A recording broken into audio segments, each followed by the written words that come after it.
You guys were back, Sean, Javon. Man, it feels like it's been a minute. It has been a minute. It's been a minute since we've been back on, but we're back. A lot of college football, some NFL, some college basketball. We got a lot today on the show. Javon, what's good, man? Not much. We were off last week. Yeah, we're off holidays. Like Travel. besides because we went off for Thanksgiving week. Yes. Oh, Actually, yeah, we we did. went on the day before Thanksgiving, which is like we Wednesday. deserve some credit for that. Wednesday, yes. Especially since I had a flight that day. I had a flight and some work that day. But last week, like things kind of got slow to the point where like it's only 9 topics for us today. Yeah. Yeah. Wow. Now, granted, one of them, well, 2 of them have a lot to it. Well, 2 of them, excuse me. But let's just say, while the news has been slow, what has come out has been Big. yeah. Yeah. It's been a lot of news, a lot of revelations about certain NFL teams. CP3. It's been a lot. It's been a lot of big things that's been happening over the last 2 weeks. So 9 topics will last a long time for this time. So let's get right into the first one, right? So the final CFP rankings. Oh man. So it's a lot of controversy about who made it, who didn't make it, what's the group of fives meaning to the CFP, and just a lot of talk. Javon, what's your whole thoughts about what's been going on? So you brought up the group of 5. We can start there. Yeah, stop there because I got something to say. Why are we mad at the group of 5? Because these conferences got too big. Because the ACC sent Duke instead of Miami to its conference championship game. Why are we mad at the group of 5 for those 2 factors? The group of 5's got nothing to do with that. Sean, does the group of 5 have any 16, 17, or 18 team conferences? They do not. Does the group of 5 control the ACC sending a 5-loss team to its conference championship? No. Oh, okay. Let's see. Tulane beat USC in the Cotton Bowl. What was that? 2 years ago? Coming up on 3 years ago? It's about 3 years ago. Yeah. 2022. Yeah. So let's see. Tulane again. Didn't it beat this year's ACC champion? They did. Which is Tulane's starting quarterback from last year. Good point. Don't every time one of these big fish coaches that don't pan out get fired, they go down to the group of 5. They go take their head coaches and their players. Yeah. Didn't Alex Golesh end up in the SEC from the American? Didn't Ryan Silverfield just end up in the SEC from the American? Didn't John Summerall just end up in the SEC from the American? So what are we doing?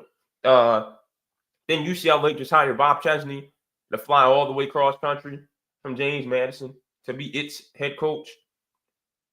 So let's stop this trying to exclude the group of 5 thing so bad and complain. And now we got to expand to 16 because we wasted 2 spots on the group of 5.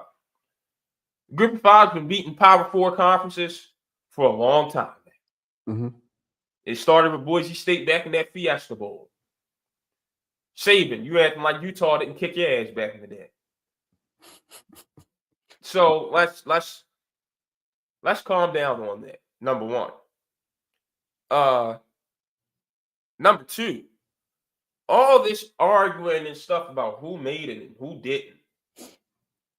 And Notre Dame wants to take its ball and go home and not play in a bowl game.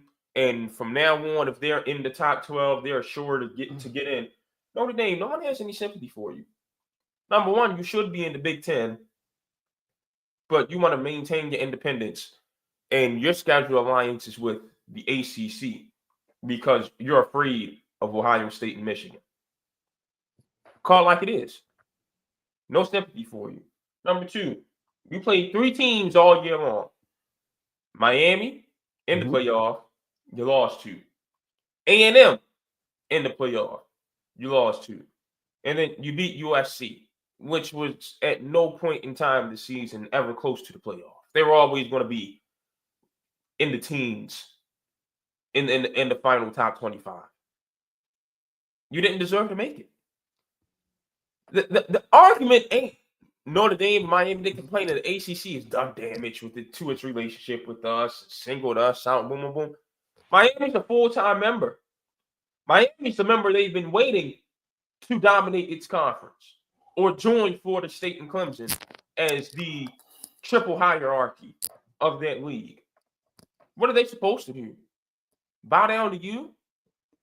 What do you bring to the ACC? Okay, maybe 3 games a year are worth the ACC, well, ESPN, excuse me, putting on TV because you're traveling to an ACC school. Okay, cool. Outside of that, you ain't bringing nothing to that league but women's basketball. In the ACC, basketball is what it does. So does it really need you that bad? I don't get it. The only conversation we should be having is why in the world Alabama made it over BYU. And that's it. Oh, wow.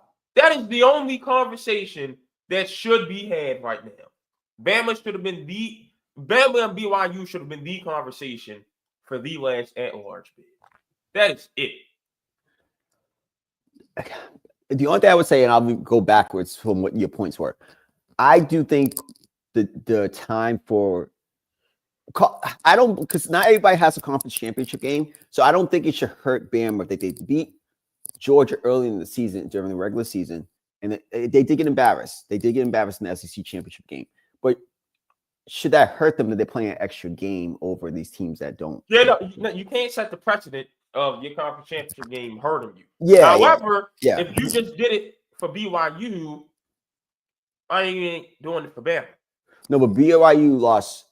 No, that's a good point. But they already lost to Texas Tech. They can't beat the top 14. That's cool. Yeah. They beat everybody else though, so they got 2 top 25 wins outside of Texas Tech. They just couldn't beat the Red Raiders. So you want to go there with it? I can say for Bama, all right. When they beat Georgia, it wasn't some skunk. When Georgia beat them, they looked like they didn't belong. I agree with that, but they at the end of the day, they still beat Georgia. So it's like Notre Dame lost to Miami. Miami still beat them. It wasn't what it was. You think it was more dominant than what the score indicated. It was.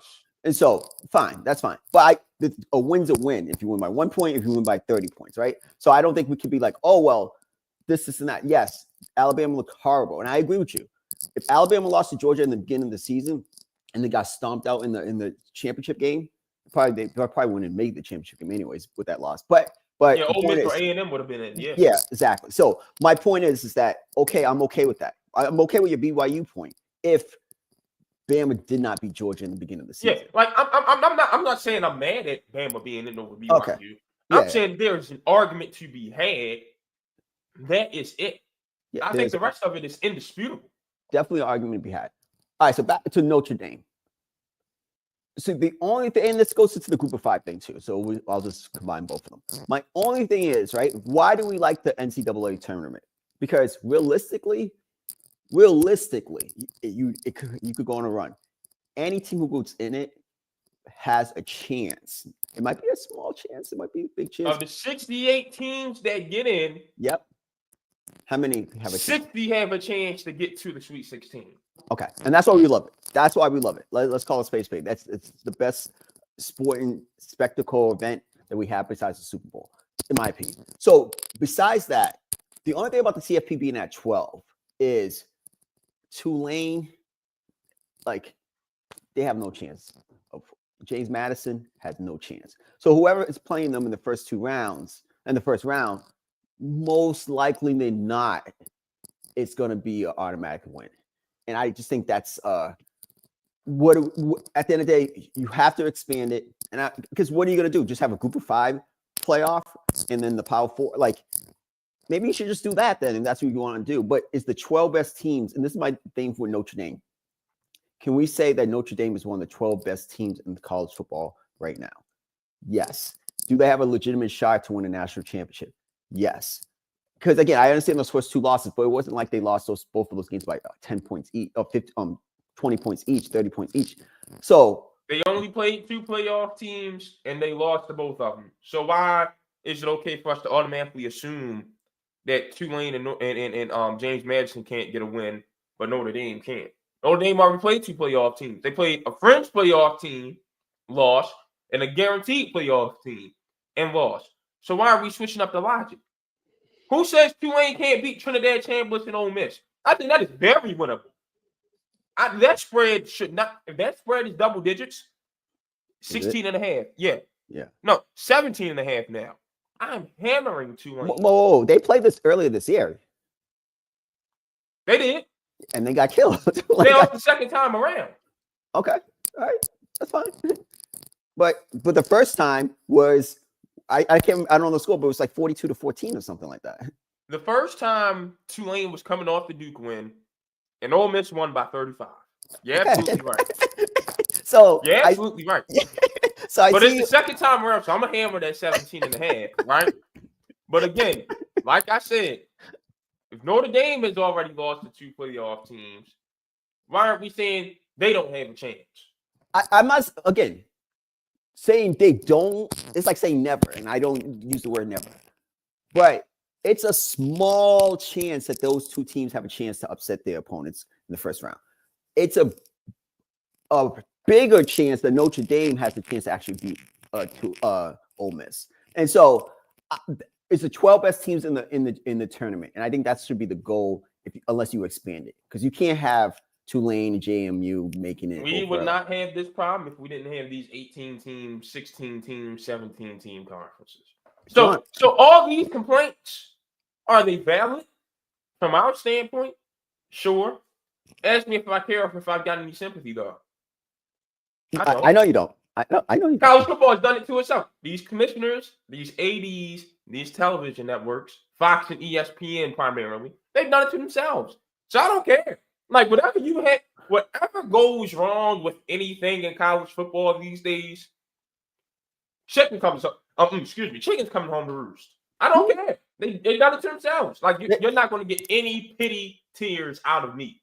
And I said it. I was texting watching the game. Indiana, Notre Dame did it to themselves. So Miami did this. When you're waiting for other guys to, you have to wait to get in. Yeah, you did something wrong. Yeah, you did that to yourself. So I agree with you. I just do think, like, hey, would it have been better for college football and for us as fans if Vanderbilt and Notre Dame got in instead of JMU and Tulane? Absolutely. Or Texas got in? I would have to argue Texas over Vandy because of the head-to-head. Okay. Good point. Then Texas, right? Because Texas was playing better towards the end of the year. But I do think that we just need more teams. And I think I'm not opposed to getting into 20. 16's cool. Because in the last 2, it's okay. We can. That's why they have the 7 seed in the NFL. Any expansion needs to be to enhance the bowl games. Oh, the bowl games, the conference games are dead. Are you talking about the bowl games outside the CFP? Yes. Any expansion needs to compensate the bowl games. Because, what's funny? Like, these teams, they ain't slick. They pick and choose which bowl games are important to them. Of course. Like, the Pinstripe Bowl means something to them. The Cheez-It Bowl means something. I don't think it's the Cheez-It Bowl. I think Cheez-It has some 50% now. So, the LA Bowl means something to them. The Vegas Bowl means something to them. The Holiday Bowl means something to them. Now, Pete, these are all destinations, right? The Sun Bowl means something to them. Did I say Reliant Quest yet? Because that's the one Big Ten and SEC one that's kind of big. You didn't say it, but yeah, the Reliant Quest. Like, some of these bowl games still have meaning to them. To some of these programs, right? They just pick and choose where do they want to go and where don't they want to go. Like, they don't care about the Potato Bowl anymore. Birmingham Bowl. It depends on the year for the Texas Bowl and the Frisco Bowl, right? The ACC cares about the Fenway Bowl. Outside of that, like, they start picking and choosing. Any expansion needs to be to make sure the rest of these bowl games have some relevancy now, because we've killed bowl season. I am all for. Now, I've got a solution, Sean. Can I be the commissioner of college football real quick? All right.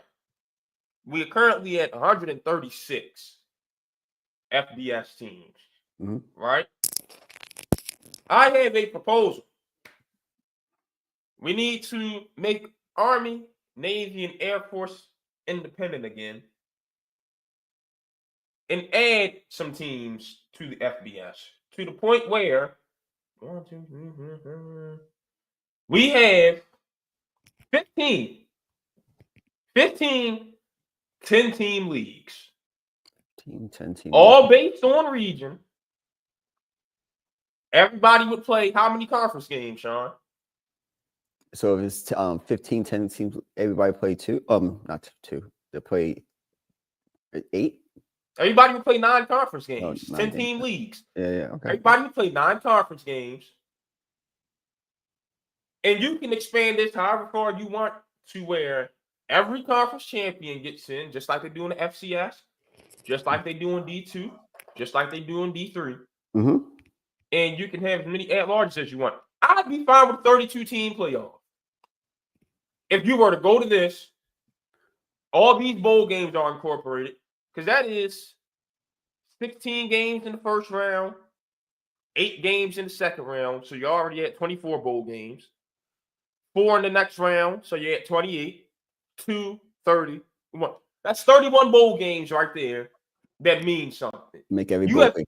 You have, in effect, saved December football. These conferences aren't crowded. Basketball teams don't have to fly from Piscataway to Brentwood on a Tuesday night. Soccer teams don't have to put up with that crap. Your rival, you're going to play your natural rivals every season, and you've got to remember the non-conference to play some more. This conference, and you got to fix the calendar also. 1 bye week. No, you don't need 2. The NFL plays 17 games now and still has 1 bye week. What do you need 2 bye weeks for when you play 12 games, Sean? You don't need 2 bye weeks. No. So let's get this done. Everybody is at 1 bye week. There's no week 0. Your season is 13 weeks, 12 games from August 30th to somewhere around Thanksgiving. Conference championship game. Everybody gets a week off after that. And then after that, 1 game a week until then. We need college football done.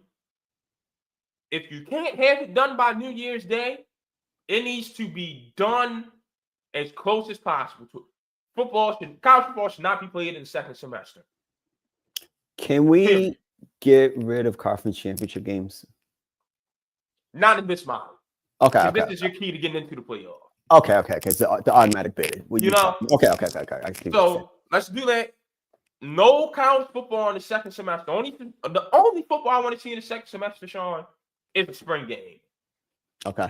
And the one and only transfer portal window should be in the spring after everyone's played their spring games. So, question with your proposal is because you know the bowl games more than me. And I think signing day should be at that same time also. Is the bowl games, most bowl games in the South or most bowl games all over the country? Let's see. Ooh. Yeah, it's actually quite a bit in the South. I think it's a lot in the South. And you got some in the Northeast, some out West. So the Idaho. Then I think you got I think there's like 1 in Detroit. Yeah. I think the only reason it will make sense to do it regional, like the college, the NCAA March Madness, is because it is a disadvantage if you're just say a UConn who makes the playoffs, and then you have to go down to the South in Alabama where there's a bunch of you have to face Auburn, and there's a bunch of I just think it makes sense to seed it regionally, and then everybody has a fair chance to have their fan base come there and things of that nature. And that's you're right, because the way bowl games are now, you have to buy a certain number of tickets from the bowl and sell them yourselves. Exactly. So you can lose money if you are, if you're Connecticut having to play in the Texas Bowl. So if I'd rather play the Fenway Bowl or the Pinstripe Bowl. Exactly. You're right. Exactly. Yeah. So I'd add that in there. That's a great point. Yeah, that's the only difference. But I like the idea. I do think that I look at bowl. Me personally, Sean Bryson. I know John's gonna kill me for saying this, but I gotta say it. I look at bowl games now like I look at preseason football. That's outside the CFP, and the way these kids opt out, and they preserve their bodies, or the way they look at it the same way I look at it. Some of these people, some of them going to the NFL and stuff like that. So I don't put value in the other bowl games that are not a part of the CFP, and that's a bad thing. And we know how I feel about preseason football. I don't like it. So for me, if like you are a surefire starter, you're an upperclassman, and you don't want to play in the bowl game, I'm fine with that.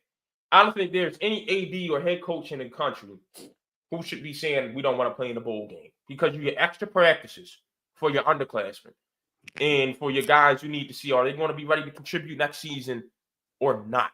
And you get actual game reps for them also. I think from a strategic standpoint, you should love making it to a bowl game. So can we talk about the Notre Dame? So like if Sam Levitt doesn't want to play in a bowl game for Arizona State, if Jeremiah Love doesn't want to play in a bowl game for Notre Dame, that's fine. But like you got some other players on that roster that you need some questions answered for, or that you should be happy to get an extra month of practice with. The only problem with this in the transfer portal stage is if you give people opportunity exposure. Remember why they got rid of some people not doing spring games is they don't want people approaching some of these guys who are getting exposure. And this is why you should not have a transfer portal on January 2nd when your national championship game is January 17th. But it's true. If I'm a coach, if I'm not in the CFP, we're not playing a bowl game. So again, that is the problem with the calendar. Yeah, that's a calendar. College football has done to itself. So again, no sympathy for me. You see how all this is self-inflicted? No one has made college football do any of this but college football. No, and I agree. But that's my strategy. And I'm like, I'm not showcasing these kids so other schools can be like, hey, you might be I'm gonna give you 100. No, I'm not doing that. So it's all strategy, and again, it's all what college football has done to themselves. But I do think for smart strategies, like I'm not going to play in the Pop-Tart Bowl or whatever those bowls are. Oh, the Pop-Tart Bowl, that's another one they care about. Yeah, it is lit. It is lit. Let's see, the Citrus Bowl down in Orlando teams tend to want to go to. Yeah, but I'm just not a big fan of it. And like when Notre Dame did it, I wasn't mad because I was like, it did seem like sour grapes, but it was just like, why? Carr is going to be our starter next year. We're going to be able to recruit. So since they have their freshman QB that's actually good, he's good. Different. He's going to be good. I hated the crybaby aspect of that. And all the shenanigans and nonsense that Pete Bavacqua was saying. He was talking about after. Yes, that was the problem. When he was wilding out, and I said we were going to talk about this in the segment, it's the sore loser mentality showed. It's like, hey man, I agree. Notre Dame is one of the 12 best teams in the country, and I think they should be in the CFP. But hey, it's not enough spots this year, so tough luck, right? That happened to Miami last year. It just works out like it's cyclical. Hey, so Miami had no business losing to Syracuse on rivalry week. Exactly. So at the end of the day, what do you want to do? So you lost head-to-head to Miami, so you don't get it. But the shenanigans and saying the ACC, we're partners, is fragile. The ACC should be promoting. Football is independent. Your hockey team's in the Big Ten. Why wouldn't the ACC promote their football schools? Like, why would they do that? Why would no, we have Notre Dame here for basketball and all these other things? No, but your football team, you're proud and loud saying it's independent. If I'm ACC, if I'm our social media team, we're promoting Miami. We're shutting down Notre Dame. We're doing all that stuff because I have an alliance to this school. When we're getting the $4 million for Miami being there, we have to split it with the rest of the schools. You get $4 million. You ain't getting the ACC teams any money. So what are you talking about? What are you talking about? What are you talking about? So I'm looking at this guy. I'm like, and I love what Brett Yormark came out and said from the Big 12 commissioner. By the way, go ahead. I'm glad you said Brett's name. I want to clap it up for him.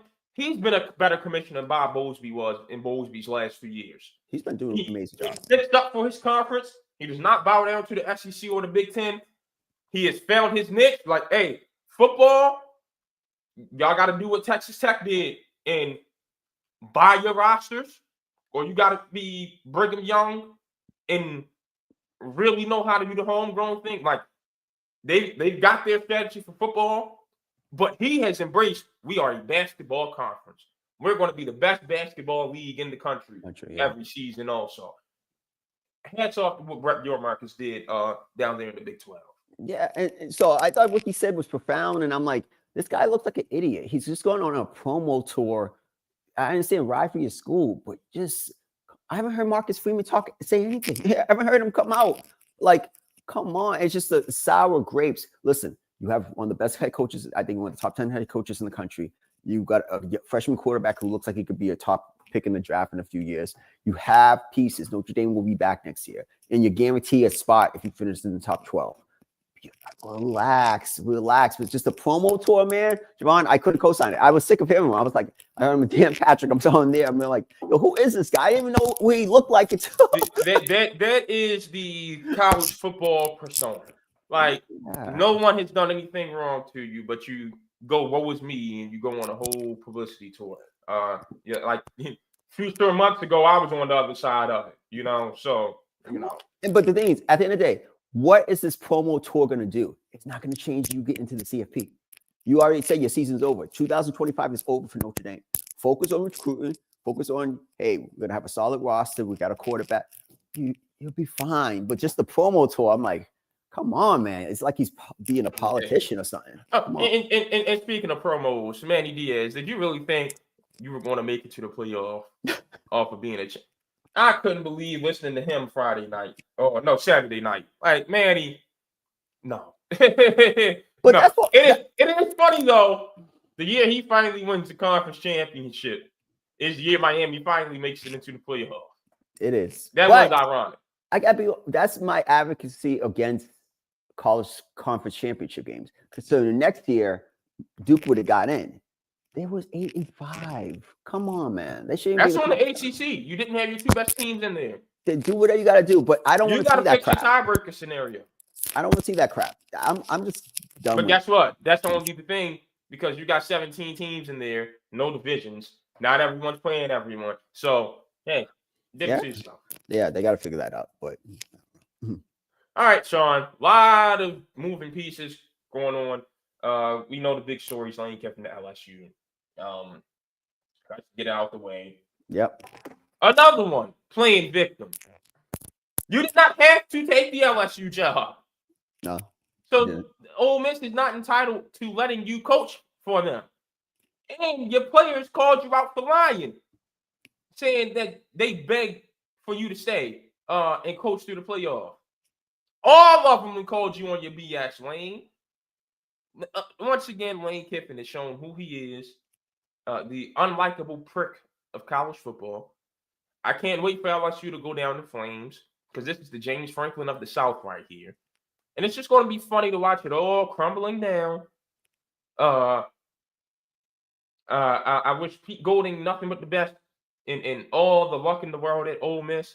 I hope the Rebels win the Magnolia Bowl every year from here on out. I hope my boy Ryan Silverfield in Arkansas win the Golden Boot from every year on out. Lane Kiffin, the fake phony fraud, came right back to life. Lying, conniving, sneaky, and undeserved. So I got to be honest.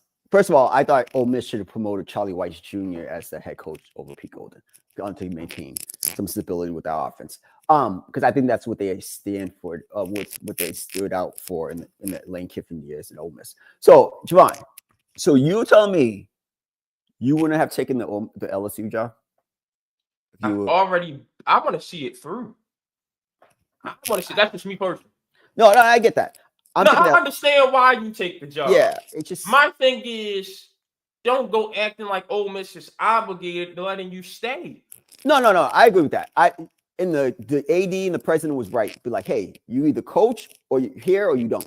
And I respect that. And you're trying to hold them hostage and all that stuff, and you make these threats. Don't get your ass out of here. I would have been like, hey, I'm going to go. It's a better opportunity because the resources that goes with LSU. It's just simple. And I'm getting $12 million. Right when he signs the number one recruit of the draft 2026 or whatever, signs. Oh, no, don't bring up contract money. Ole Miss matched everything he was offered. Yeah, but they can't compete with the resources. Ole Miss, LSU, and Florida matched everything he was offered.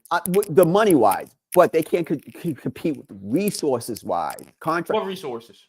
If LSU wants to make $25 million, spend $25 million on a roster, Ole Miss can't do that. we're talking about apples to oranges. They can't. And in this day and age, that Ohio State team, that Oregon team, 20 to 25 million coming from where though? Because I don't know.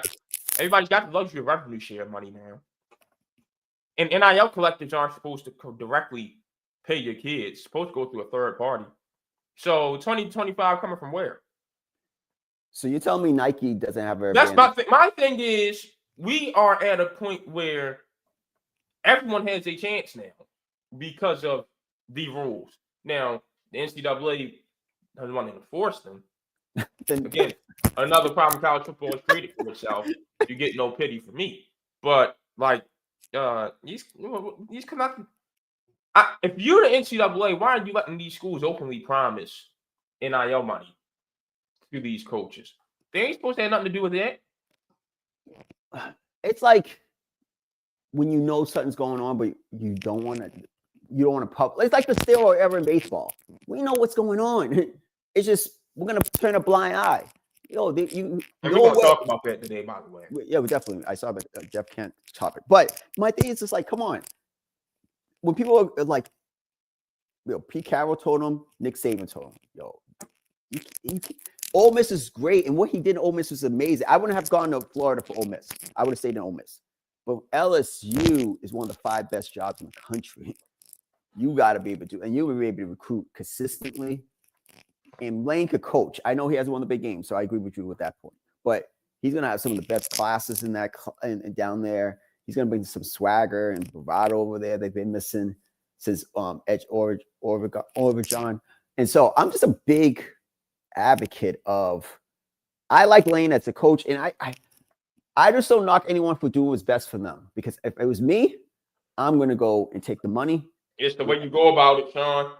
No, what you say is right. He was wild and trying to have his cake and eat it too. He was wild with that, saying, and then threatening to keep his assistants. Again, Charlie Weiss is going back. Some of those other people are going back because at the end of the day, Lane and they could still do both jobs. They could still recruit during the day and focus on Tulane. It's fine. They already played Tulane this year. They'll be fine. But I'm not begrudging Lane for leaving. He has this reputation. This better be his last job for a while. Like if he leaves somewhere else in the next 10 years. Where there's smoke, there is fire. And everyone is saying he wants the Bama job. Oh my gosh. If he leaves for Bama. Because that job, Caleb DeBoer, I'm going to say right now, another disappointing season because they're going to flame out. They're not winning a national championship, Alabama fans. Hey, but at least he progressed this year. He went from missing the conference championship game last year.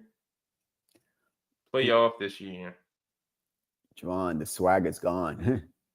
that aura of Alabama is gone. Yeah, the fear for the Tide isn't there anymore. I mean, you lost to OU twice. Yeah. So I'm saying this. He got a couple more years. Maybe next year we'll let them go, but another down year, we're gonna start being like. Put it like this: he is not getting the contract extension right now. He's gonna have to coach out this full length of his first contract. Remember, we always say, you don't want to be the guy to replace the guy. You don't want to be the media guy to replace the guy. You don't want to be Kyle Neptune. You don't want to be him. So hell, you probably don't want to be Kevin Willard either. But when Michigan did to Villanova, I saw that score. I was like, beginning the second half. I'm like, what the heck is going on? They like red marks on them. Yeah, bouts and bruises. Oof. Yeah, it's crazy. But I'm not mad at Lane. Let's see. Do I have strong thoughts on any of these? Silverfield to Arkansas. You get someone from Memphis to come over to Arkansas. I like that. I was shocked to see Golesh leave Florida. Like I thought the Gators would have wanted him so they can stay in state and get somebody that's been recruiting South Florida in particular for the last few years. But I like the Summerall hype. Like for me, they couldn't compete with Florida money wise. I thought Arkansas would have went harder for John Summerall and Florida would have went harder for Alex Golesh. But all three are great hires. How do you feel about Pat Fitzgerald to Michigan State? I don't know the complete story what happened back at Northwestern. Apparently, everything Northwestern got in trouble for wasn't his fault. Yeah, so That's the word. I thought he was a really good coach and did the most he could with a team at a school in Northwestern. So I'm not mad at that and him getting that job. I'm actually happy that he got that job because I thought he was a really good coach and he deserved to get it. He needed to take a year off, but I thought he deserved to get a job. Yeah, and then Jonathan Smith, you had something special going at Oregon State. You left. Michigan State gave you 2 years, flamed out, and then you can't go back to Oregon State because they just hired Buddy from Alabama. So yeah, you screwed the pooch, man. I don't know what to tell you. I Sometimes the thought, grass is not greener on the other side. Sometimes yeah, you gotta remember that. It's just what it yeah. is. I thought Chesney to UCLA was interesting. We'll see what he can do out on the West Coast. Like, I like him as a coach, but we got to see what he can do on the West Coast. I'm not a big fan of that job. That job is tough, man. Hey, Bob Myers is there running the organization now. See where it goes. I don't. I think I have more faith in that helping Mick Cronin in the basketball team more than the football program. But Bob swears they've got the donors ready to make UCLA a money-based job. So we'll see. So what is he exactly doing? He's the GM of UCLA? He's something like that, where he's doing a lot of helping fundraising and decision-making in the athletic department now, I guess. We'll see. I will have to see, yeah. We'll see. Will Stein. Go ahead. Go ahead. No, I was going to say Campbell to Penn State. So yeah. Oh, yeah. Matt Campbell to Penn State. Finally left Iowa State. It's a great job for him. Penn State's not going to get any worse. Matter of fact, I trust Penn State to finally beat Michigan now with Matt Campbell. I don't know if I'm saying I trust him to beat Ohio State now, but I damn sure actually trust him to beat Michigan now. All right, so I'm going to be 100% honest. I think Campbell's a really good coach. I think he would have fit in anywhere. But it doesn't seem a little disappointing because at the time, Penn State was the first job. If Matt Campbell would have been the first hire, you wouldn't be saying this. Good point. Hold on one second. Keep going. So I don't really buy into that. I like Stein to Kentucky. Brian Hartline to South Florida is going to be intriguing because we know he can recruit.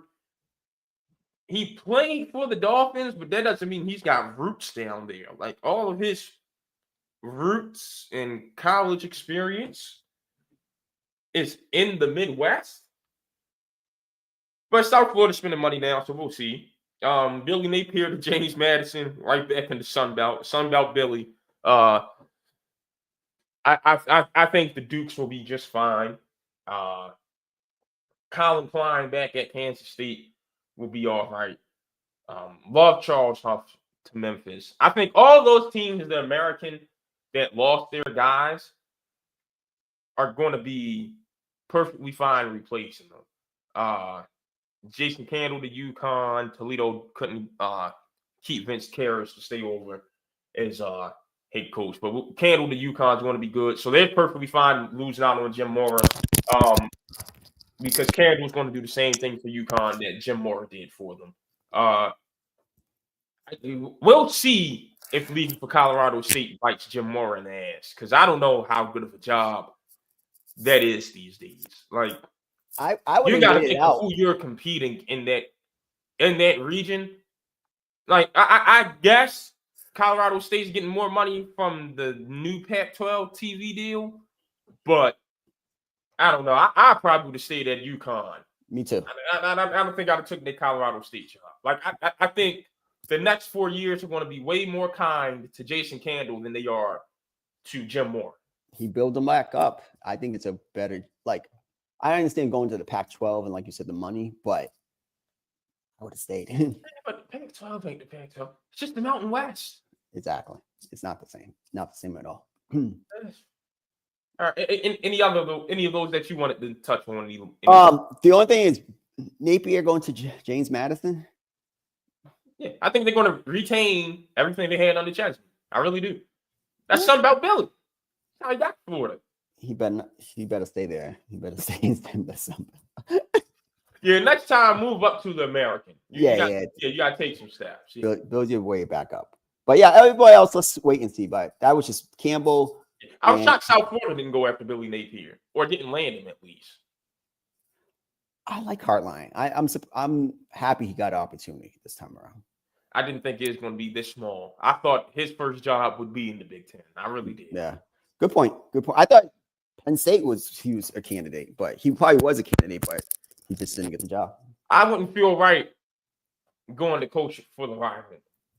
Yeah. If I like moving from assistant to head coach is great, but when you're an assistant at your alma mater and it's the only job you've had, I don't know if I want my first head coaching job to be at a direct rival. Yeah, it's like going to okay. Although it's especially considering that rival cares way more about us than we care about them. Like they are a little brother.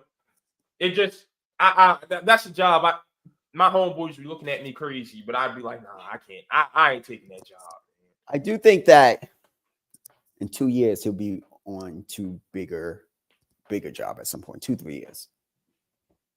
See how long Ryan Day wants to stay around. Oh, I got one for you.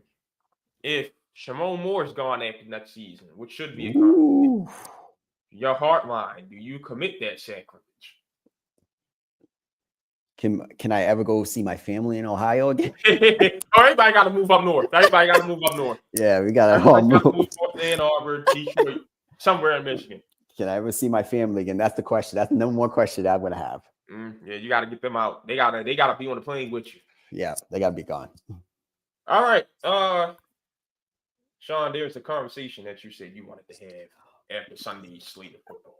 Yeah, so this is gonna be a real conversation. This has been an unexpected down year for 3 out of the 4. No, even Josh hasn't played. Yeah, all 4. All 4 of them. The big 4. We got Joe Burrow, Josh Allen, Lamar Jackson, and Patrick Mahomes. 3 out of the 4 look like that they won't make the postseason this year. Need some things, some chessboard board moves to happen for more than one of them make the playoffs.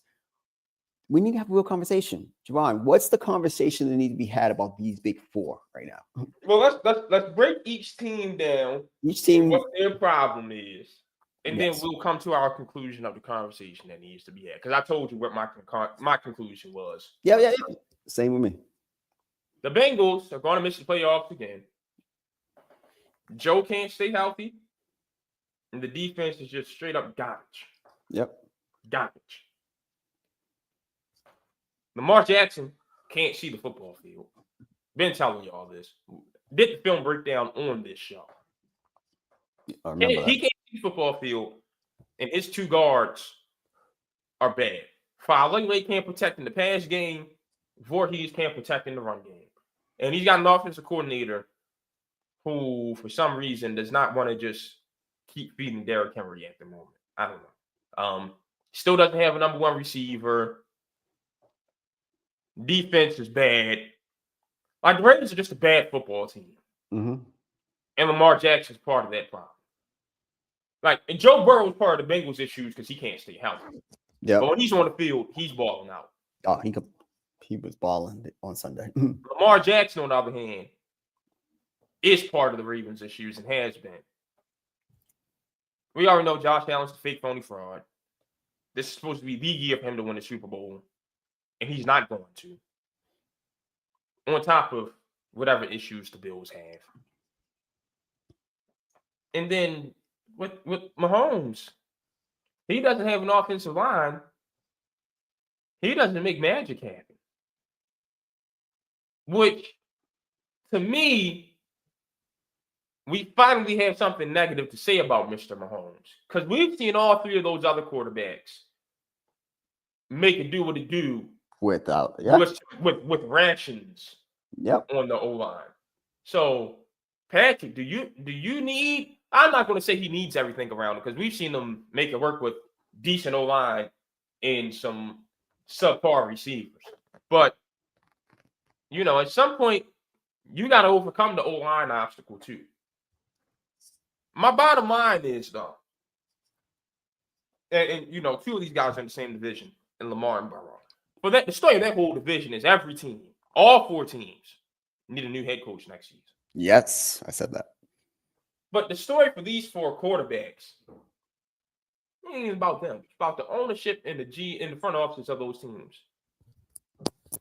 Now, what I've been saying for years on this podcast, starting the show, football ain't a one-man sport. It's an 11-man thing. 22, including the defense. 25 if you're adding your kicker, punter, and your long snapper. Everyone matters. You have to build football teams. You can't just put a quarterback out there and say, just go do it all. This needs to be the last year of, hey, MVP automatically goes to a quarterback.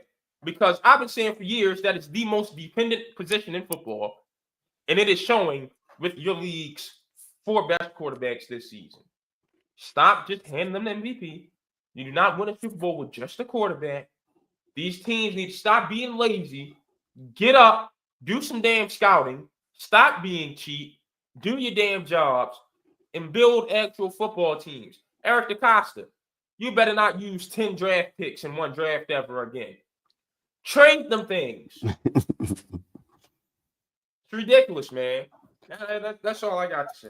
All right, so I'll break it down. Burrow, oh man, he was so good on Sunday to the last two, like those 2 back-to-back interceptions. Woo! Hell, look what he did to the Ravens. Exactly. At this point, I think Burrow needs not a change of scenery because they have the offensive weapons. But but Burrow in that same conversation as LeBron. No sympathy for me because you did it to yourself. You did. You asked for this. You put this team together. You stayed and you asked for this. I agree. So you said pay T. Higgins. You did draft Jamar Chase instead of Penei Sewell. You did all this. But I got to be honest, is that did he tell them not to be able to draft one?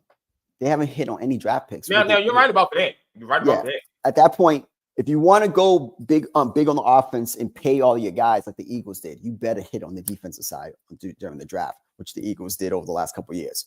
They haven't hit on anyone. I can't think of one significant defensive player they drafted over the last 2 years. So that's one.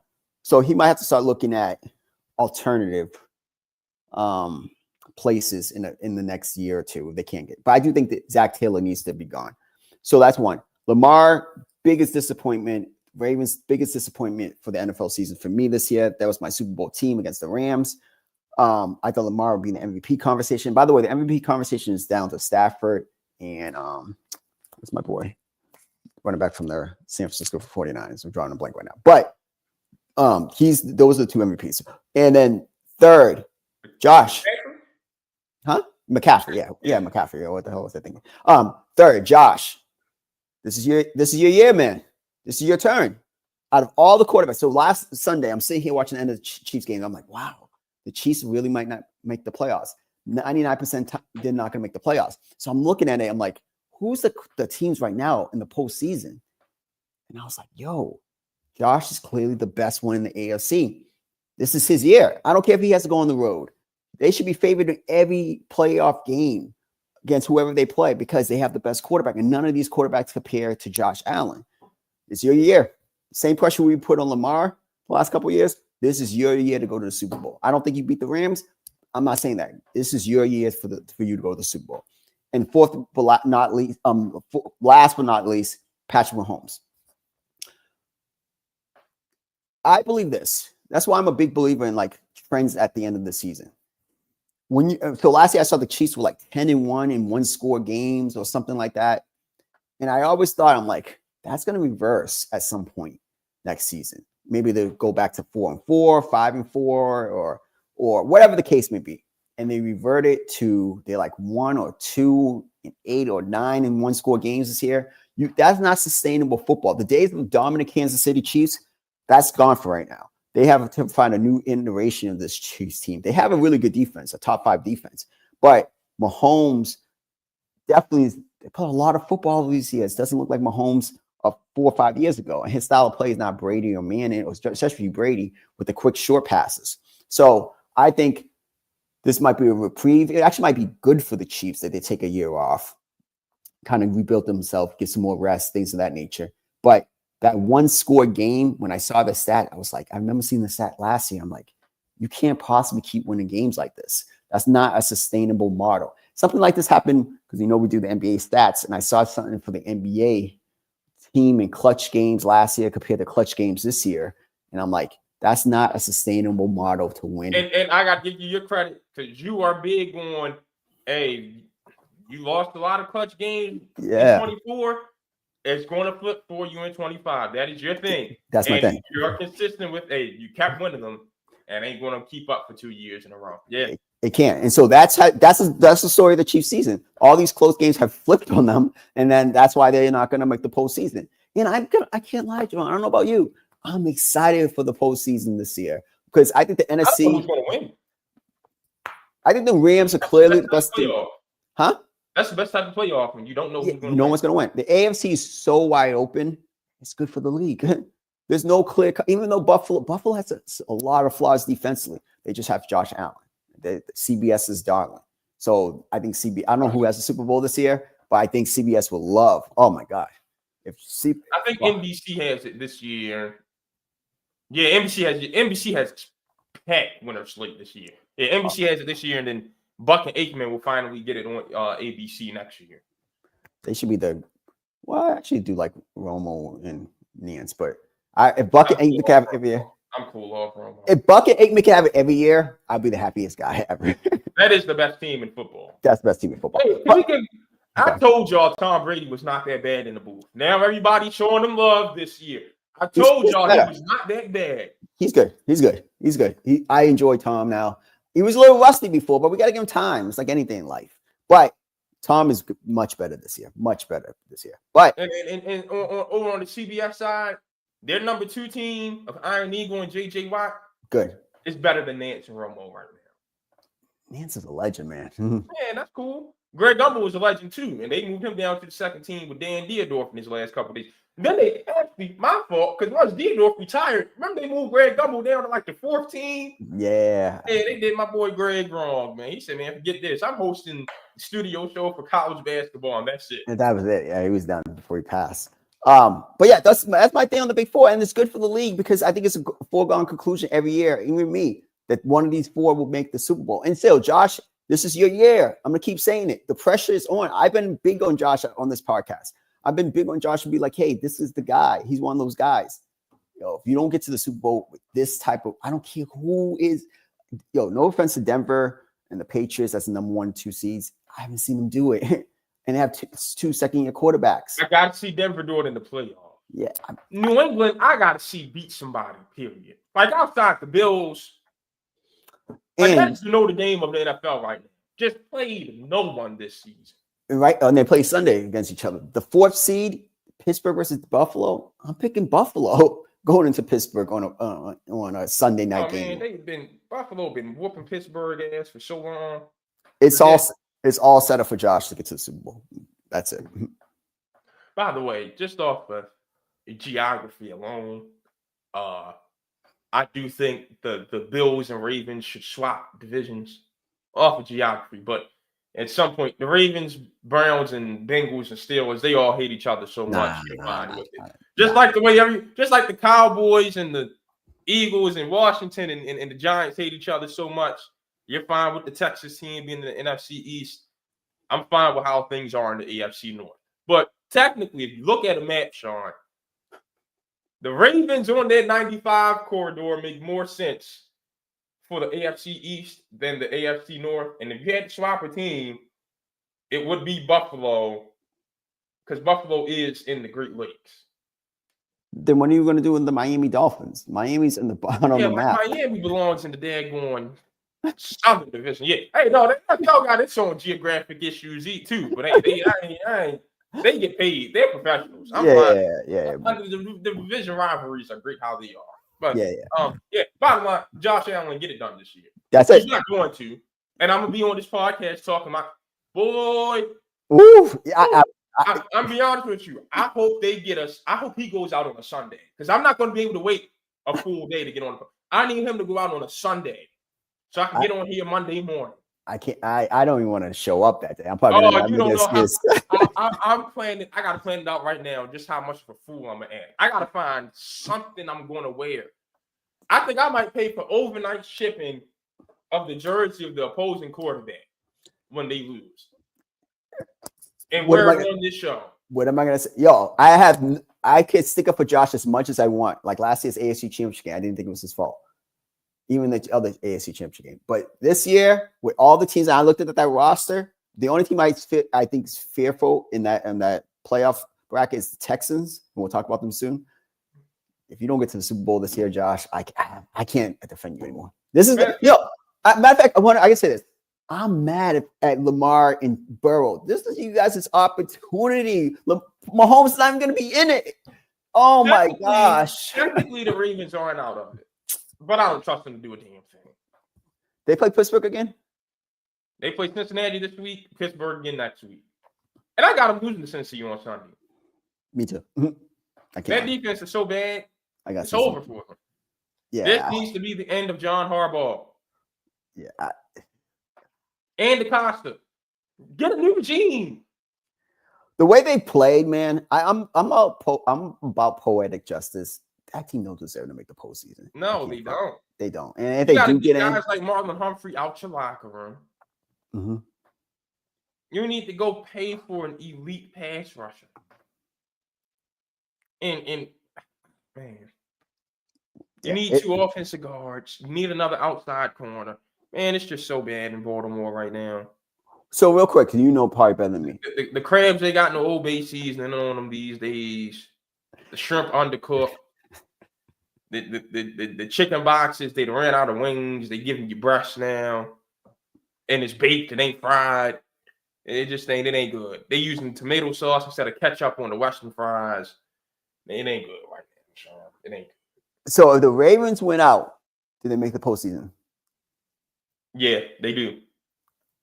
Oh, okay, so they're not completely eliminated yet. Okay. Yeah, because they'll finish 4-2 in the division. And they went out. That means they've beaten with this team, New England and Green Bay,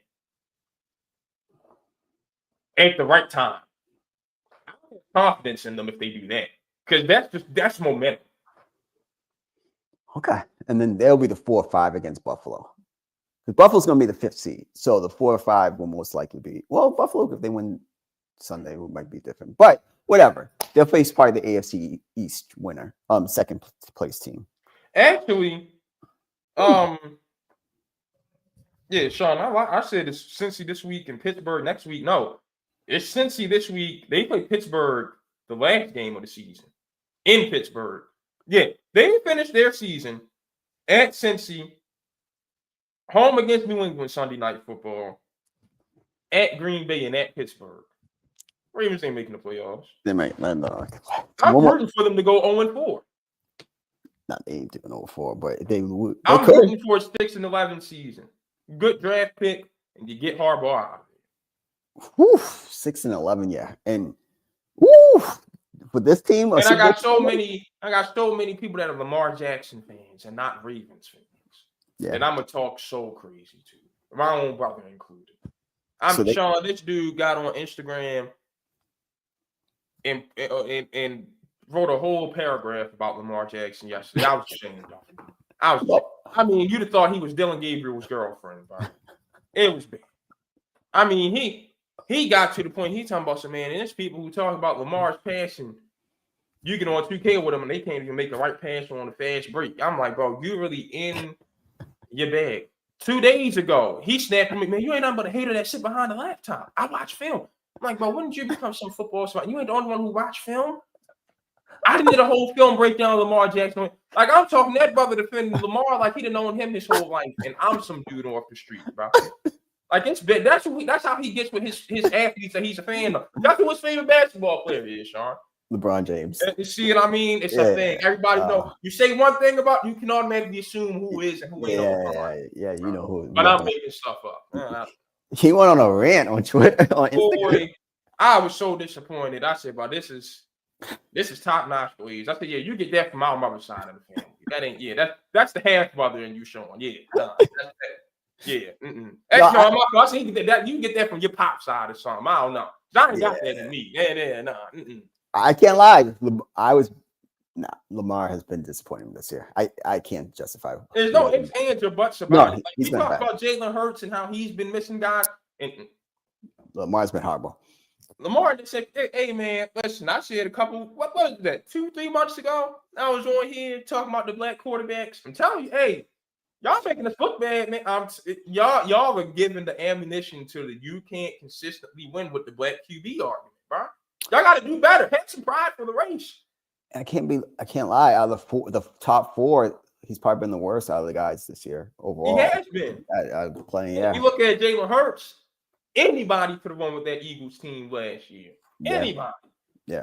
I think his saving grace is he's played really well in Super Bowls, but that's 2 games. So it is what it is.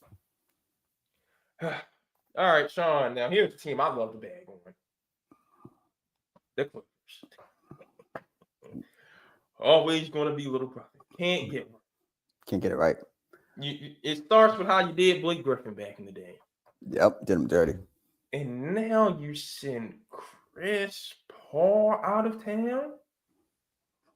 Because Sean, this is the reason I'm mad Unc ain't on the show today. Because this made me think of something real personal as it pertains to Unc. So Unc was the assistant coach on the last ball team I ever played on, right? Mm-hmm. And that team's problem was it had a head coach that could not handle a player being smarter than him. Okay. He didn't want to take suggestions and all that good jazz. Here we go. I know where this is going. Complete opposite of Unc, who when he had to fill him as interim head coach, you never saw Unc make the same mistake 2 games in a row. Yep. So I'll tell you a story. So in Baltimore, we got a iconic location called the Dome down in East Baltimore. You ain't playing in the Dome unless you're nice. Yep. Our team had a tournament in the Dome. And we had some newcomers that day. I'm talking a whole bunch. My boy Leroy had a whole bunch of homeboys that he brought over to join the squad for that day. Only one of them stuck around long term, my boy Nasir. He brought Nasir, who could shoot the face off the ball and had some bounce to him. Like, I wish Nasir was my height. Because he'd went somewhere, right? Yeah. And he brought a big fella, rebound, bounce, athleticism, shoot the midi. And I'm like, oh man. I went to Unc that game. I said, I want to start this game. Not because these cats are better than me. I knew Unc was going to put the best 5 out there. And for him to put the best 5 out there, I've been at the 3, which I'm fine with. The problem is I've been playing with 2 inside bigs. Yep. I'm thinking selfishly at this point. I tried giving up my starting spot right before the tip-off. My homeboy Brandon thought, yo, what, you scared of him or something? I'm like, nah, you don't understand. I'm going to give him the answer because I don't want him to think of the deviousness that I'm up to. Yeah. But my thing was, I come off the bench. I'm going to come in as the stretch 4. And I'm going to have a chance to be the leading scorer. Because once I come in, they just going to pass me the ball because I'm fresh legs. And I'm going to take advantage of whoever's in front of me. And I'm going to have my spacing to do what I want to do. Right?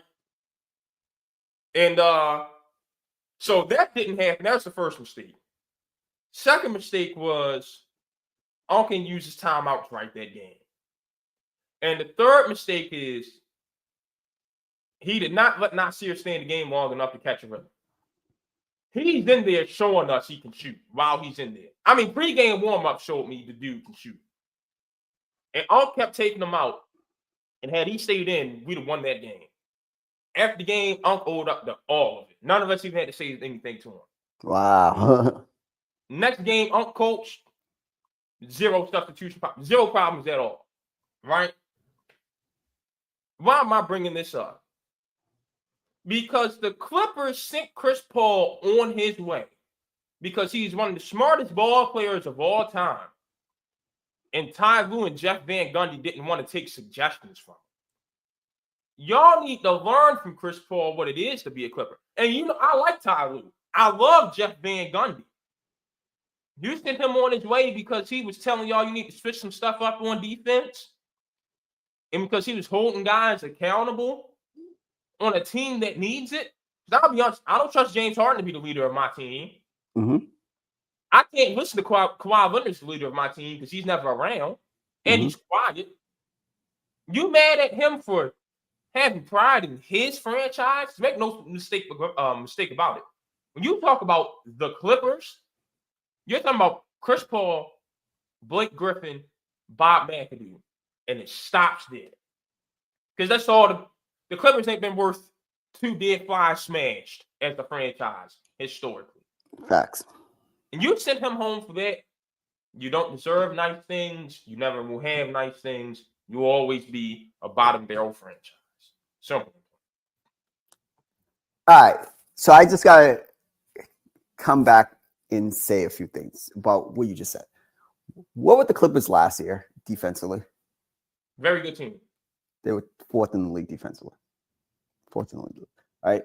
And so in Jeffrey and Gundy was the defensive coordinator, Ty Lue, like blah, blah, blah. I understand if CP3 was in year 10, 11, 12, but his history has shown that he could wear thin on some of his players. James Harden, Blake Griffin, DeAndre Jordan, just the way he leads and the way he could be abrasive. It's different when it's CP at year 20 and he's not one of those guys anymore. You know what I'm saying? Like, I could tolerate that if you're one of those guys anymore, still. But if you're not one of those guys, like, why are we like? No, I ain't trying to hear that. Because when Iggy was no longer one of those guys, the Warriors were listening to the bubble. When Udonis Haslem, who's never been one of those guys, was just on the bench as an assistant coach at that point, the Heat was still listening to him. You've always had guys like that in the NBA. Teams who win championships have a whole bunch of guys like that on the roster. I'm not trying to hear that. Javon, it's not what you say, it's how you say it. And the way that soft ass crap, man. Nah, because the thing is, it's not if you're talking to kids who never been there, or whatever. Ty Lue won a championship, and Jeff Van Gundy should have been a head coach over the last 10, 15 years. I don't know why he had to come back and be an associate head coach, right? Jeff Van Gundy, I love Jeff Van Gundy. He clashed with T-Mac. He was no joke. So why would he listen to the 15th man? And again, they were the 4th best defense in the league last season. And then you say this team needs that. Isn't this team have like 15 veterans? Like, that's the other problem. More seven guys. Terrible job with this ain't the San Antonio Spurs. He's damaged goods. You can't Brad Beal and Kawhi Leonard on the same team like that. Brook Lopez, like, you're talking about this team needs. I'm thinking Brook Lopez and got hurt. Yeah, this is a team of. This is the oldest team in the league. What are you talking about? Yeah, and they play like it too. They slow as molasses.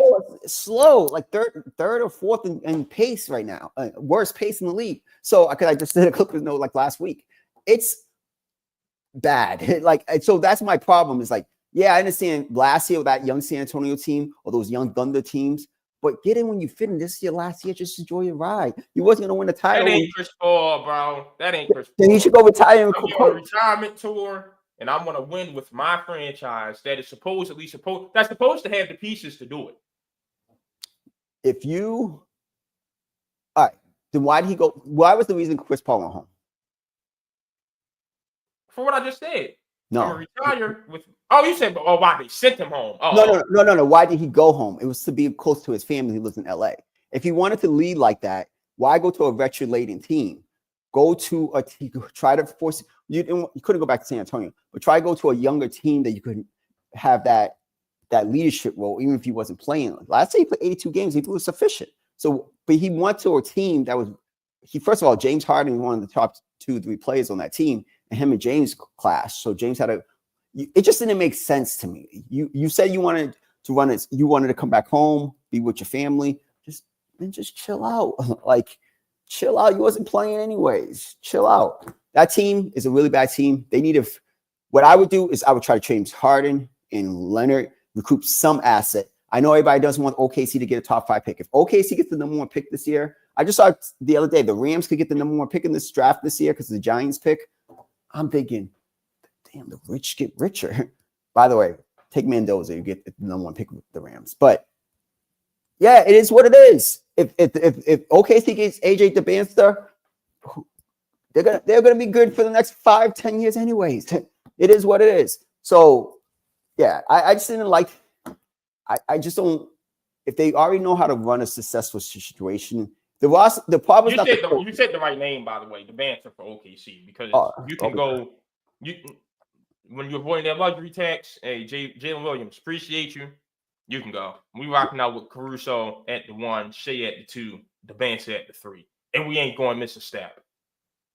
You say get rid of Jalen Williams? Yeah, if you draft the banter, you got to avoid luxury tax, Sean. You got to think because you're going to have to pay the banter at some point. Yeah. Yeah, so you got to get rid of somebody that's worth some money. I'm gonna get rid of Williams on the perimeter. I'm replacing him. Yeah, the Banster looks like he's gonna be special. Do you think he'll be the number 1 pick in this draft? He could be. I said yesterday in the group chat, the Banster's the closest thing we've seen to LeBron. And everybody wanted to say Zion Williamson. No. Paolo. No. I was never one of those trains because people make terrible comparisons these days. The Banster's the closest thing we've seen from LeBron from the standpoint of downhill, athletic, just an unstoppable force. But he doesn't stop the ball. He doesn't travel. And he doesn't force those passes to make everyone think he's some genius basketball player. Yesterday, BYU trailed by 22 points. He scored 22 in the second half. He scored or assisted on 22 of BYU's final 28 points to win that game. Yeah. Yeah, he's got it. And he ain't one of those guys. Because, Sean, what's the problem with these high schoolers these days that can just run by everyone and jump by everybody? Jump over everybody. They don't have. What do you mean, like the IQ? They don't work on their jump shot because they think they're going to run by and jump over everybody the rest of their careers. Good point. Every time you look up, you see that Vance is working with somebody on his shot. One thing I get about the Banster and Boozer is they're very physical downhill guys in this day and age, and people just want to shoot threes, and I think that's refreshing to see. Will they have to transform the game? I don't think so. I think Banster will have to. I think Cam Boozer might have to expand his game a little bit, though. I saw this comparison yesterday. Someone said the next Kevin Love for Boozer, and I was like, he's got to gain the 3 ball for that to happen. And he's not the dominant rebounder Kevin Love was. No, that's not a good comparison. No. Yeah, some guy, what's the white guy? Sean something on ESPN today, NBA today. Yes. Yeah, totally. Yeah, ESPN is the wrong place to go for draft. Oh, Lord have mercy. Him and Jonathan Givony and all of them just stink. When people talking about freaking the Banster T-Mac, I'm like, what? Like, they don't play similarly whatsoever at all. But yeah, I think that the Banster and Boozer and Peters, I think that whoever gets the top 3 picks are Koa Pete, Caleb Wilson, Nate Mint. I love Brown from Louisville. I love Brown. Man, it's a great class. Great class. Isaiah Evans. Great class. This is a great class. Speaking of which, we'll talk about it later. Back to the NFL. What we got, Sean? All right, so the Jacksonville Jaguars are leading the the AFC South. I think they're 9-3 right now. Texans are second, but the Texans are coming pause. Who wins the division and why? Ooh, yeah, good pause. Good. Yeah, I caught myself. Texans. Yeah, that was a little bit wow. I'm gonna take the Jags because I trust their offense more. Oh, and the Colts are involved. Oh, no, the Colts ain't involved anymore. No. Riley Leonard and 44-year-old Phillip Rivers. They're done. I'm just making a joke. They're gonna stress Phil out so bad he's gonna go home and make another baby. Nah. Phillip is a grandfather, but my boy needs to chill. Yeah, and now he gotta restart his clock on the Hall of Fame. He wasn't gonna make it this time around, anyways. Still, you got to do the 5-year cycle again. Crazy. He'll get in his 50s, maybe 55, 60. He's young. But come on, did Phil Rivers on the Colts look good at the end of his actual career? Which makes no sense to me. Yo, I saw Chris Canty going in on Chris Ballard yesterday, and he's right. Ballard's got to go. 2 playoff appearances in the last 9 years, 1 playoff win. Bad decision after bad decision at quarterback. I gotta be real. The trading for Sauce Gardner and giving up those 2 first-round picks, that's a 5-0 offense because now you went all in and on Daniel Jones. And who said that on this podcast when it happened? Exactly. You went all in on them. So now you have no resources to go get a quarterback. Well, you could get one later in the draft, but you don't have the premier quarterbacks. Nah, you're fine. You got to go. What has he done? Ridiculous. Houston's defense is special. Houston's defense can cause problems for anyone.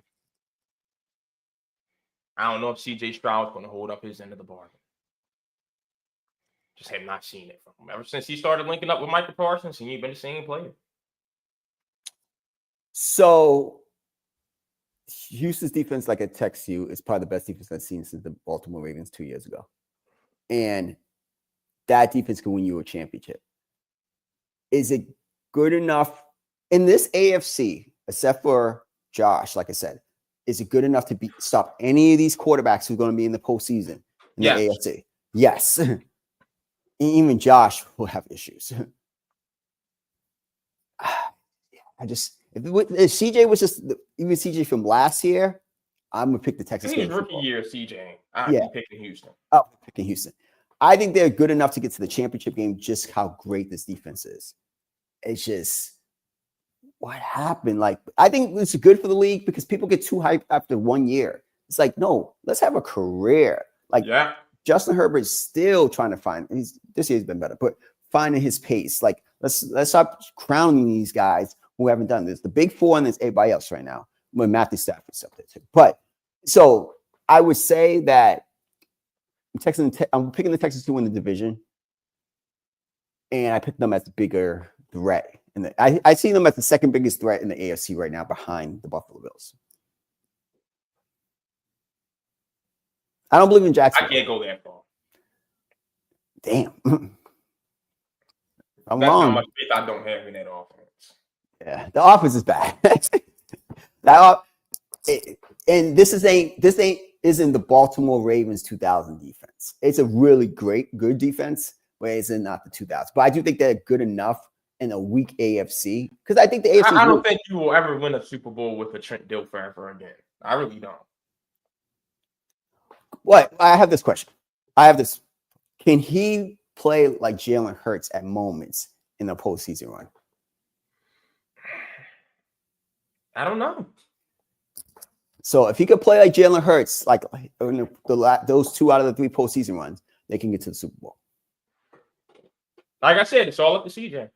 Yeah, it's all the time. That's it. Speaking of Hurts, Sean, what's your NFC hierarchy? My hierarchy is the Rams all the way here, past the screen. You can't see me. And everybody here. I see the Rams as the best team. I see the Packers as the second best team. Yeah, I don't think I ain't going from here to here for the Packers and Rams. I ain't doing that much. I think Green Bay could actually beat them. I'm the biggest Jordan Love guy, and I've been disappointed sometimes this year. So that's why I have inconsistent. And then I have Seattle underneath that, and then San Francisco, and then you got like the Bears, Cowboys, or whatever mesh like that. But I don't believe in Sam Darnold, and Jordan Love's got to show me that's what it is. I think the Rams and the Packers are the only ones that can win the NFC. I think the Seahawks and the 49ers are the next best teams. The Eagles are going to win a bad division and go home in the first round. It's going to be just like what Tampa Bay did to them 2 years ago. 23. I'm disappointed in my Bucks. Oh, yeah, that's going to be the first round matchup, Bucks and Eagles. Oh. No, Carolina's going to win the South. Oh, yeah. Oh. Shout out to Bryce Young. You went from being benched to winning your division. Hands off to you. Is he the guy long term? Right now, he is. What have you seen? Have you been like, yo, I'm going to give him an extension on this? Give me one more year. Right. We want consistency, don't we? Yeah, but that means he's not. He hasn't showed. Hey, what's this? Third year? Yeah. Come on, man. Like, come on. We ain't got to be so quick. Yeah. He needs to. He needs to show me more. But I did pick Carolina this year to improve, so I'm happy for him. And a postseason run for him on a young team like that, it's weird because the NFL this year is really up in the air. It's again, I think the Rams are the best team in football, but can they be beaten? Absolutely. But the NFC, yeah, that's my hierarchy. I don't even have the Eagles in my top 3. That team is offensively, they just can't do anything, and it's all in Jalen Hurts. What he did, that performance that both of those teams did on Monday night, but especially him with those 5 turnovers, disgusting football. That was disgusting football, nasty work. So y'all Eagles fans, because it's always Patullo this and Patullo that. When you gonna start talking about the quarterback? Like I've been saying, you gonna start talking about him? Yep. Because either he doesn't get AJ Brown the ball, or he turns the ball over. You can't see the whole field. You can't read defense. You can't go through your progressions. It sounds like Nick Saban got his ass out of Tuscaloosa for a reason. Sounds like Tua Tagovailoa replaced him for a reason back in the day. It sounds like Lincoln Riley does not get that out of you. You just pass the ball so much that, hell, something's going to go well at some point. Damn, my guy, Lincoln got a... That's what happens. When is Lincoln going to take UFC to the playoff? No, Lincoln's been a huge disappointment. Like UFC, I thought was going to be back on the map, and they haven't been back on the map. And that's a Lincoln thing. All right, some quick ones. Jeff Kent is in the Baseball Hall of Fame over Barry Bonds. They pitched around Barry Bonds to get to Jeff Kent. And Jeff Kent's in and Barry Bonds ain't. And Clemens is also still out. I think A.J. Krasinski said it best on Foul Territory. Anyone who was on the Royce before 05, you can't penalize them. Afterward, Gas is out. A-Rod, Manny, all y'all are out. Bonds, Bonds and Clemens, you put them in. Like I said in our group chat, if they can't get in, then all the owners need to give back. Selleck shouldn't be in, and all the owners need to give all their money back. Yeah, all the money back. So that's why I leave it at. Those two are Hall of Fame. The thing is, what's crazy? It's like Pete Rose until he passed away. They might not be in the Hall of Fame, but they're in our Hall of Fame. They're in our Hall of Fame, and that's all that matters. If you ever see Bean Barnes, you're gonna tell your kid, "Hey, that was the greatest hitter I've ever seen in my life." He's like, it's never gonna be, "Oh, this guy Roger Clemens, one of the best pitchers of his generation." Come on, so it is what it is. Well, Sean, I'm gonna politely ask that you don't age me. For me, I'll be having to tell my kids it was Ohtani or Juan Soto. You say Barry Bonds. But you know 04? Yeah, 04. Yeah. 04. Yeah, I was 3 when his last season hit the playoffs. But you're not one of those youngest who don't know history. I know. Who's the greatest hitter of all time? Barry Bonds is the greatest hitter of all time. Okay. All right. So that's what it is. You just said that I had seen. Oh, okay. I've seen. Okay. Yeah. Yeah, I've seen. Barry's the greatest. Is UConn back? Where do they go? I saw that question last night or the last time you sent it. I'm like, where do they go? I understand. Last year was disappointing, Sean. Very disappointing.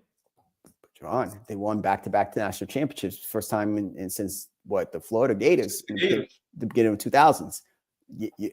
What was he expecting? 4, 5, 6, 7 in a row? It's not possible. No, but I wasn't expecting to look as bad as they did last year. They did look really bad. So I don't look at it. Are they back? I'm like, well, they just had a dip. I don't look at it as like that. I just like the 08 Patriots were undefeated. The next year they won 11-5 or 10-6 and missed the playoffs. They were back in the Super Bowl 2 years later. It was just a little dip. Hurley, definitely great job. Not going to NBA. I love watching him on the sideline. I'm like, man, this guy can never coach in the NBA. What was he thinking? 82 games of that crap? In a postseason? Nah, his wife would have been dumb to let him do that too.